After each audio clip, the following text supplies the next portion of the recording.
dari kampus ngasih materi-materi yang mungkin nggak terlalu dalam, nggak terlalu deep gitu. Jadi kita dikasih data yang mungkin lebih dari gigaan lah. Saya kemarin sudah ditawarin di Intel di India.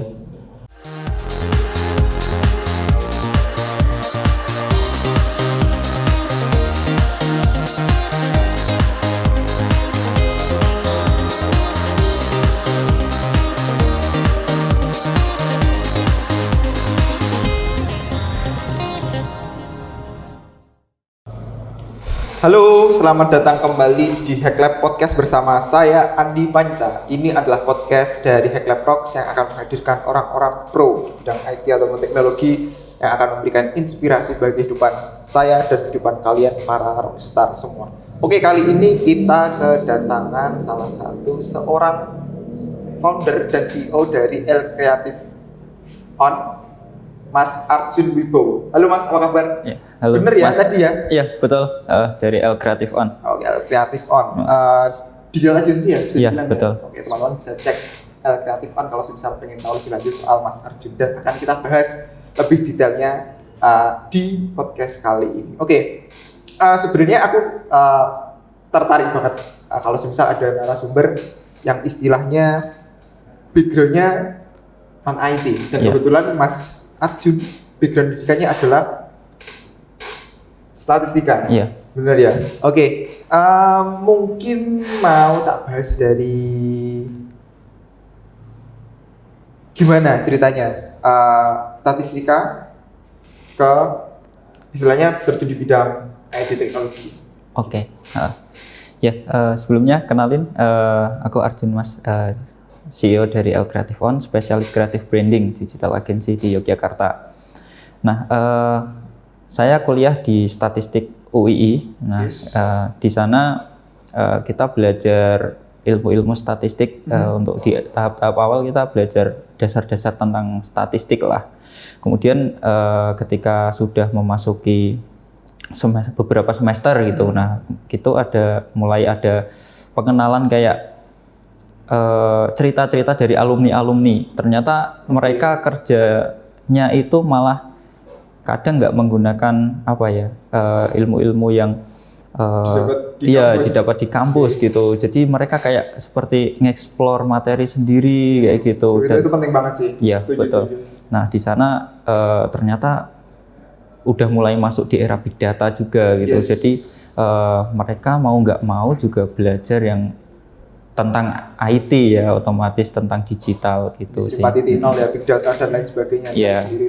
Betul. Nah, sehingga saya juga riset juga di situ. Maksudnya dari alumni-alumni ini apa aja sih yang dipelajari di perusahaan-perusahaan mereka gitu, perusahaan seperti Tiket.com, Gojek kayak gitu. Ternyata mereka lebih cenderung banyak di data science sama data analis gitu. Sehingga ketika pas pengambilan konsentrasi, kebetulan di statistik itu ada konsentrasi data scientist. Nah, saya coba ngambil fokus program itu gitu untuk mendalami lebih dalam. Oh, gitu. Berarti di kampus di statistika itu ada penjurusan ke data science? Iya, udah ada gitu. Jadi, nah dari situ kita juga belajar mulai yang awalnya nggak belajar program sama sekali, cuma hitung-hitungan gitu, integral.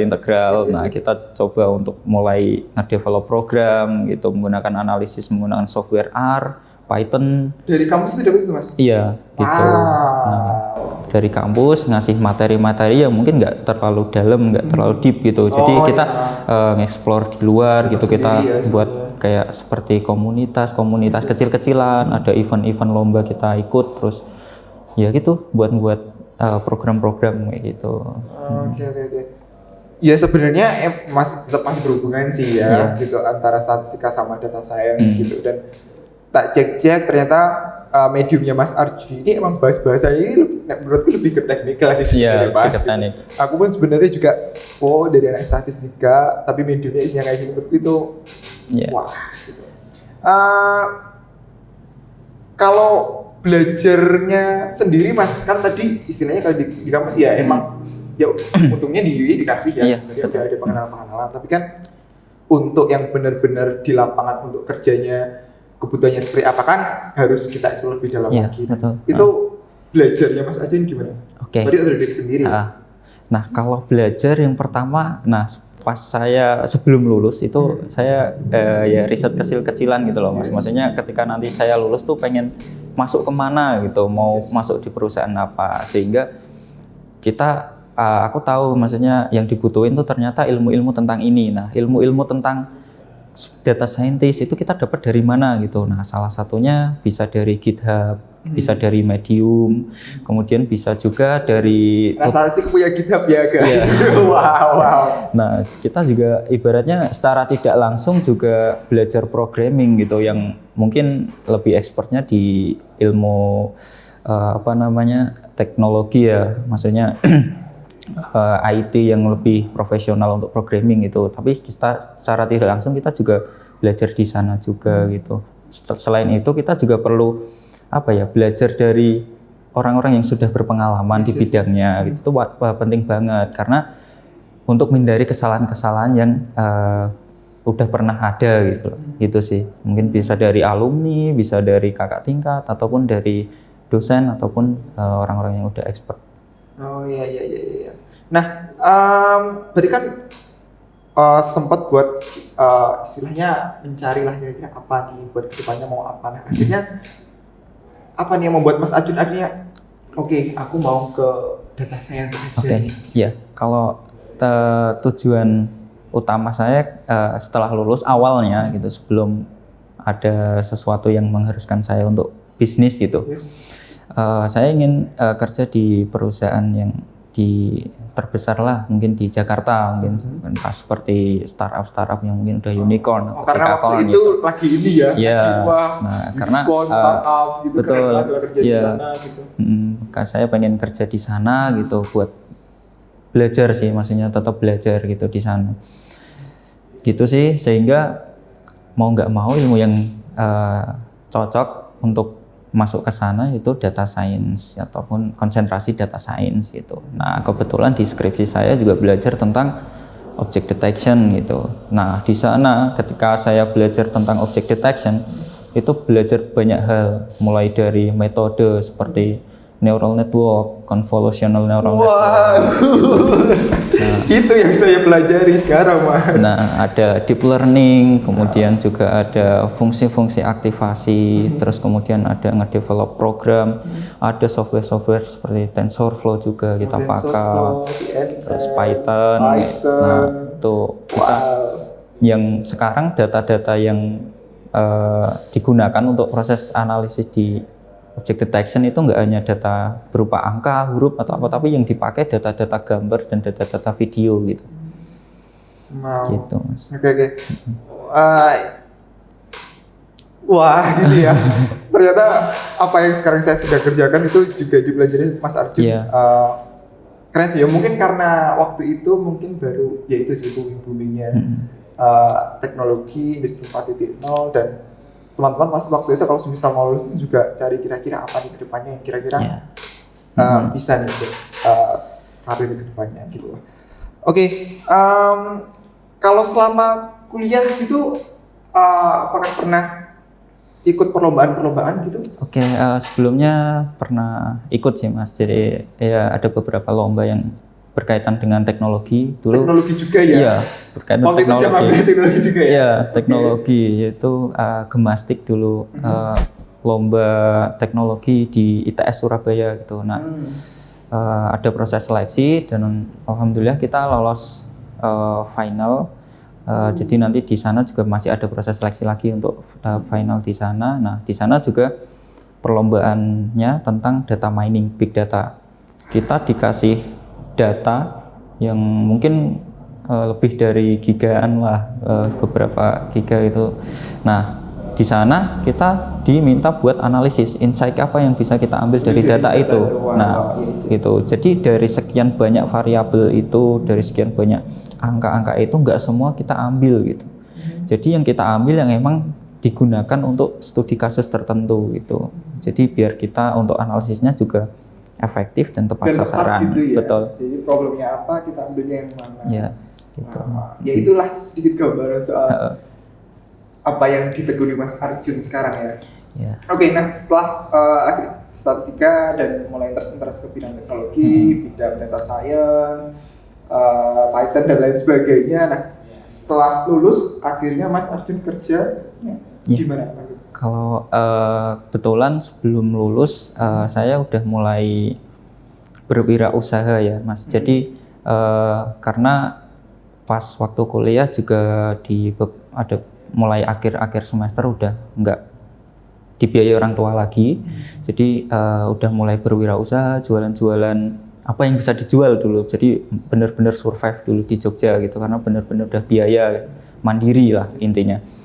Nah, sambil saya berwirausaha di sana saya mengikuti program-program seperti data camp gitu, data lab, G-lab, pokoknya dari kayak pelatihan, nah kursus-kursus yang fokus di bidang data science gitu. Apa fungsinya ketika teman-teman sudah mengikuti program-program seperti itu? Tentunya kan pasti dapat pembelajaran ya dari awal, roadmap belajarnya itu biar nggak salah gitu. Mana tiba-tiba belajar ini, tiba-tiba belajar itu, padahal untuk dasar-dasarnya mungkin masih belum gitu. Jadi mulai dari introduction-nya dulu, introduction tentang data science. Dasarnya itu penting ya, betul. Mas. Nah, ketika nanti dapat sertifikat, teman-teman bisa upload ke LinkedIn gitu, karena LinkedIn itu ya salah satu platform yang profesional sih. Dan di sana HRD juga banyak nyari resource juga yang ya pasti bisa bedain yang orang banyak sertifikat kegiatan aktivitas organisasi sama yang LinkedIn-nya nggak ada isinya sama sekali, pasti beda gitu. Kadang pun masih ada kasus di mana mahasiswa itu baru buat LinkedIn pas mau daftar. Ya, nah itu alangkah lebih baik ketika kita sudah mulai masuk kuliah, itu kita udah mulai buat LinkedIn, udah mulai buat Medium, udah mulai buat GitHub. Karena ketika kita sering banyak nge-share ilmu, nah kita bakal dapat ilmu baru dan juga bisa mengedukasi banyak orang sih. Dari sana nanti bakal ada yang bakal banyak nyari kita gitu. Saya kemarin sudah ditawarin di Intel di India. Nah, terus ada dari Telkom. Kemudian, itu lewat LinkedIn? Iya, lewat LinkedIn. Jadi ada beberapa perusahaan yang benar-benar nyari dari sana gitu. Saya udah beberapa kali di perusahaan-perusahaan besar juga di Jakarta ada. Gitu Mas. Jadi sangat recommended sekali untuk nge-develop LinkedIn-nya di awal. Bener banget tuh. Istilahnya LinkedIn ini semacam kayak sosial media tapi versi profesionalnya lah, betul. Kayak gitulah. Jadi teman-teman harus bikin sekarang kalau yang belum punya. Terus kalau misal teman-teman suka nulis sesuatu gitu bisa di Medium ya. Zaman sekarang itu udah mulai pada beralih ke Medium tuh. Kalau mau baca-baca apa aja di Medium tuh juga ada. Terus mungkin buat anak-anak nggak programmer aja sih, buktinya ada statistika juga punya GitHub kan ya. Ya teman-teman kalau istilahnya tertarik di dunia perkodingan gitu, pemrograman atau apa gitu, ya GitHub tuh ya itu jadi ini juga ya. Kalau misal daftar kerja ada GitHub-nya, kan juga menjadi salah satu nilai plus lah. Nilai plus juga gitu. Jadi ya mulai sekarang lah teman-teman buat istilahnya mempersiapkan diri buat kedepannya kayak gitu. Nah, oke, akhirnya bikin digital agency ini. Ya, jadi gini. Awalnya kenapa saya mau bisnis? Yang pertama keinginan saya untuk bisa bebas waktu dan finansial gitu. Bagaimana kita bekerja sesuai passion dan itu kita juga bisa menghasilkan tanpa mengorbankan waktu kita gitu. Sehingga saya mulai mencoba untuk memulai perusahaan rintisan gitu. Mulai pitching ke investor-investor kayak gitu. Nah, kemudian kita mulai rekrut tim dari awalnya dari teman-teman yang biasa kita projectkan gitu. Nah, digital, kenapa saya bergerak di bidang digital agency? Yang pertama emang saya suka gitu untuk bergerak di bidang teknologi gitu. Meskipun latar belakang saya bukan dari IT gitu. Nah, kemudian sana banyak potensi dan peluang gitu. Gimana para UMKM itu yang apalagi masa pandemi ini ya, ini ya ada plus minusnya gitu sih.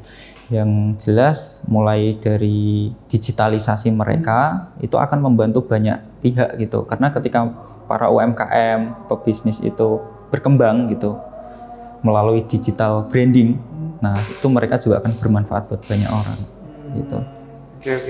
Oke. Dan akhirnya bikin digital agency ini ya. Iya. Oke nih Mas, setelah Mas Arjun bikin El Creative Digital Agency ya, tapi tak lihat-lihat ini ada AI-nya, ada data Iya, science-nya betul. ya. Mungkin yang berhubungan sama agency Iya. itu gimana? Mungkin bisa dilihat. Ya, gini Mas, kita udah mau masuki udah tahun 2021 dan masa pandemi juga. Tentunya di era sekarang ada perubahan strategi bisnis. Nah, untuk menentukan strategi bisnis itu pasti dibutuhkan research and development, research and development. Perusahaan-perusahaan seperti Tencent, mereka mengakuisisi seperti perusahaan Carrefour gitu, yang notabene mereka berjualnya secara offline gitu. Nah, mereka bekerja sama untuk digitalisasi karena nantinya perilaku konsumen ini juga pasti mengalami perubahan. Perubahan banget ya soal pandemi. Nah, sehingga perlunya digitalisasi atau strategi bisnis yang emang cocok untuk konsumen yang akan dituju. Semakin banyak kita mengumpulkan data, semakin banyak kita tahu profiling dari konsumen. Nah, itu value dari bisnis itu akan meningkat lebih drastis gitu, dan ada peluang untuk mendapatkan keuntungan yang besar gitu ketika kita udah tahu dari profiling konsumennya. Nah, untuk mengetahui profiling konsumen inilah dari data scientist, data analis, programmer ataupun yang bergerak di bidang digital, para bajak laut lah, para hacker kayak gitu. Nah, itu sangat berpotensi sekali untuk di tahun-tahun sekarang gitu, karena pasti sangat banyak dibutuhkan, apalagi untuk analisis big data ya, di Indonesia masih sangat dibutuhkan sekali gitu. Nah, kedepannya masih istilahnya masih cerah gitu ya, yeah. Tapi zaman data zaman sekarang ya. Karena ketika kita bisa menganalisis kecenderungan konsumen, nah, kita enak kalau mau membuat strategi, dalam arti kadang kan kita ada rekomendasi barang atau produk-produk tertentu kan. Kenapa di Indomaret setelah sabun ada penempatan ini? Itu juga itu ada ininya ya. Ya, itu by riset juga. Jadi dari aktivitas jual beli konsumen ada data banyak, kemudian dianalisis menggunakan association rules namanya. Ada metode machine learning gitu, klasifikasi untuk menganalisis kecenderungan orang itu membeli apa. Jadi ketika orang membeli roti, biasanya dia membeli sikat gigi misalnya kayak gitu. Nah, sama di marketplace ataupun di platform-platform online juga hampir mengarah ke arah sana. Yang awalnya dulu sudah bergerak di bidang AI, mereka akan lebih cepat lagi gitu. Mereka akan berinovasi terus-menerus gitu. Jadi sangat ada peluang seperti programmer. Buat brandingnya, kenapa perlu branding? Itu perlu diferensiasi bisnis gitu, karena kan banyak sekali bisnis-bisnis yang berkembang gitu, sehingga juga ada perlu brandingnya. Nah, di situ ada yang mulai copywriter, content management, data analis, semualah bekerja sama gitu. Untuk tim saya pun nggak harus berlatar belakang dari IT juga, bahkan di tim saya pun ada yang berlatar belakang dari statistik, tapi dia juga ngelola seperti videografi, fotografi kayak gitu. Jadi yang penting sesuai passion, terus belajar, jadilah expert ataupun jadilah spesialis. Nanti di situ akan banyak tawaran lah, kurang lebih gitu. Jadi nggak masalah ya dari jurusan apa teman-teman ya, itu nggak masalah. Penting. Karena setelah itu pun kita tetap bisa istilahnya belajar sendiri. Kan yang penting sekarang itu skillnya ya. Bisa dilihat itu skillnya. Jadi mau belajar sekarang pun nggak ada kata buat terlambat. Dan resource-nya buat belajar pun sekarang juga banyak kan. Iya, betul. Apalagi di zaman ya istilahnya sekarang tuh data tuh new oil ya. Iya, bahkan lebih mahal dari tambang. Nah, wow, tuh dengerin guys. Jadi buat teman-teman kalau semisal mulai masih apa ya? Terkadang pun di dunia IT pun masih bingung gitu. Karena kan di bidang IT kan juga luas banget. Iya, luas. Masih bingung-bingung, bisa tuh mulai dicarikan informasinya soal data atau menjadi data science gitu bisa. Tidak ada kata terlambat buat belajar. Oke. Setelah dari statistik dan kemudian kerja di bidang digital, nah selama kerja di bidang digital ini apa nih Mas yang akhirnya membuat Mas Arjun oke, aku nggak salah nih terjun ke bidang digital, dari statistik ke digital nggak masalah. Apa tuh yang bikin nggak salah? Ya, pertama dari bisnis yang saya rintis itu berangkat dari sebuah problem sebenarnya Mas. Jadi ada para UMKM lah, orang-orang yang baru merintis bisnis yang belum tahu tentang dunia digitalisasi. Mereka mau menjual produknya mengalami kesusahan gitu, kok nggak laku-laku gitu. Sedangkan mereka juga nggak develop untuk digital brandingnya, digital buat promosinya gitu. Sehingga saya coba menawarkan ini, kebetulan partner saya yang sekarang bergerak di bidang ekspor impor buah. Dulunya belum dibuat sama sekali untuk digital brandingnya. Dia datang ke negara-negara seperti Vietnam, kemudian luar negeri, mereka nyari buyer kayak gitu. Selama 1 tahun nggak ada feedback sama sekali gitu. Tapi ketika saya ketemu gitu, kemudian sharing-sharing, coba kita ngedevelop untuk branding digitalnya gitu. Kita coba untuk mulai dari logo identitinya, nah itu kan juga butuh desainer tuh. Ya, kemudian kita butuh buat web, kita butuh web programmer, kemudian ada UI UX, ada sistem analis, banyak lah, kompleks. Kemudian ada digital marketingnya buat promosi Facebook Ads, Google Ads kayak gitu. Akhirnya alhamdulillah tiba-tiba ada buyer dari Kanada gitu, dan untuk mengirimkan sampel gitu. Dan alhamdulillah sekarang udah punya market dari Cina gitu, dan udah mulai ekspor. Nah itu salah satu kenapa ternyata ilmu yang saya pelajari, ilmu yang saya dalami gitu, itu pun perlu riset juga. Jadi ilmu statistika saya pun juga kepakai. Jadi buat ngeriset mana sih yang berpotensi menjadi buyer kayak gitu. Itu kan perlu riset juga kan Mas, data-data semua itu. Nah alhamdulillah terus mulai berkembang pelan-pelan. Saya coba untuk mulai bisnis dan udah banyak klien juga dari kementerian. Kemarin habis nge-project dari kementerian Kemendikbud untuk project video motion graphic. Terus ada beberapa perusahaan-perusahaan yang buat seperti brandingnya seperti itu, sehingga dan udah punya tim, sehingga saya juga bertanggung jawab untuk banyak orang itulah intinya. Sehingga saya untuk menetap aku bismillah fokus gitu untuk di bisnis gitu. Oke, siap. Nah, kalau dari segi kegagalan Mas, mungkin ada selama perjalanan di dunia IT ini ada yang bikin kegagalan atau something yang bikin atau bikin down gitu, dan gimana Mas Arjun survive? Hal simple mungkin ketika kita sedang belajar ya Mas, namanya proses belajar tuh kita nggak tahu kapan berhasilnya gitu. Saya buat belajar tentang machine learning, kemudian object detection, itu pun nggak mudah. Jadi program yang udah dibuat gagal error, gimana kita bisa konsisten gitu. Kalau mungkin kita nggak konsisten, nggak sabar, mungkin ya udah nggak bisa gitu. Udah lama-lama error nyarinya gitu. Ya, bahkan sampai laptop pun juga berpengaruh gitu. Ketika mungkin teman-teman nggak punya laptop atau mungkin itu kan juga kendala. Nah, terus banyak sekali ketika udah masuk di dunia bisnis, nah itu kendala-kendala seperti pernah saya ditipu klien kayak gitu, penipuan. Terus kemudian ada hal-hal tak terduga gitu. Pernah juga nggak dapat klien sama sekali, gimana kita harus bisa survive gitu. Sedangkan kita punya resource yang banyak gitu. Iya, kita kan punya yang dua. Nah gitu, gimana kita bisa konsisten, sabar. Nah intinya mau kita jadi apalah, mau jadi programmer, web designer, ataupun pengusaha, yang jelas kita harus berani kayak menghadapi segala kemungkinan yang ada gitu. Ketika kita udah siap ngadepin itu, mau keadaan apapun kondisinya kita bakal survive gitu.